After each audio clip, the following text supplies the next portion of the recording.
Hey guys, it's Tom from Fish Feed TV. I'm out here today on Lake Norman trying out the Daiwa TWS. I actually just bought this reel used, so it has been through a lot more use before me, but I think that's a good reflection on just the durability of this reel and my impressions after being very heavily used. It's going to be a really good reflection on how this reel is performing after being used. It's got the 90mm swept handle, 13.8 pounds of drag, which is plenty for what you're going to use this for. This is not really a reel for punching, not really like a heavy duty reel, but if you're skipping jigs under docks, if you're pitching, throwing crankbaits, which is actually what this one does, it's really good.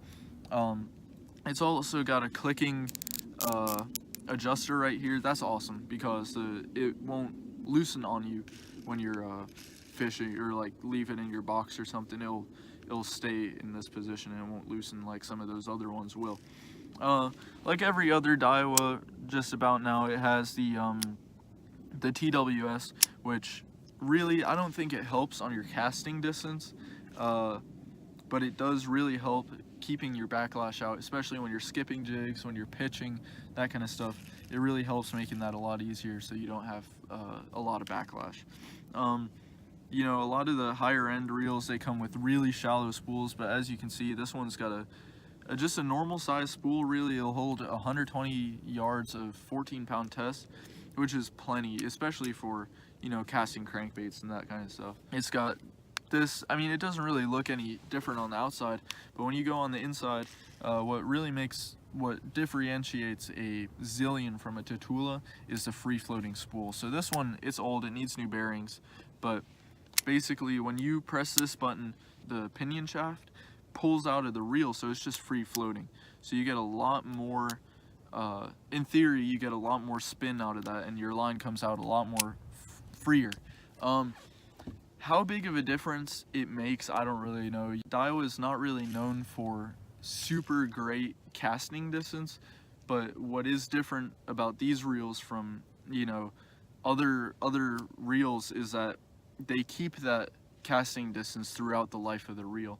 But Daiwas really seem like when you pull it out of the box, you cast it, I don't know, 50 yards, it will never, by the end of that life, if you make that same exact cast with the same exact bait, same exact line, everything, you will still cast 50 yards. You know, if you pick up another reel, a lot of times you can cast, you know, really far. Beginning, it's really smooth, but as those gears wear out and stuff, it just kind of degrades, and that's something that Daiwas don't really do. So what we're gonna do, we're gonna spool this thing up with line, and we're gonna make a cast with it. I'm gonna show you guys how it casts and basically my impression on it, how it does. Alright guys, I've spooled up the TWS with 12-pound fluoroclear all the way up. You know, sometimes when it's under spooled, it does make quite a difference in casting distance depending on how far your line's spooled up. So it's on a 7-foot Powell. It's a glass rod, medium heavy, with a good sized rattle trap on it. So this is maybe a 1/2 ounce weight. I just, you know, rattle traps are known to cast like 1,000,000 miles. So the average cast I can make on this is 54 yards with this rattle trap. That's pretty far. That's more than plenty.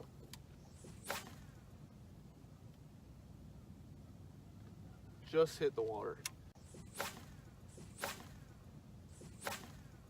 Just hit the water. Just hit the water.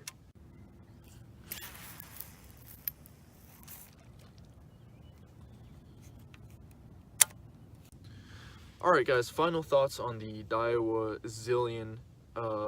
It casts perfectly. I mean, I couldn't really ask for anything more from a Daiwa.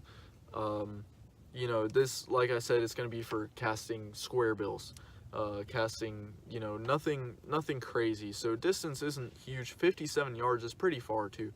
So I like it. It's rigid. It has an aluminum frame, weighs only 7.3 ounces.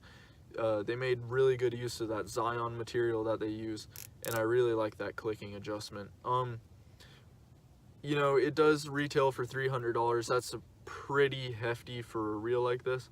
But it all comes down to taste. So that's up to you guys to decide if it's worth it for you. But that is the Daiwa Zillion. That's my review on it. I hope you guys enjoyed it. I hope it helps you make a decision on whether to get this reel or not. And I will see you in the next video.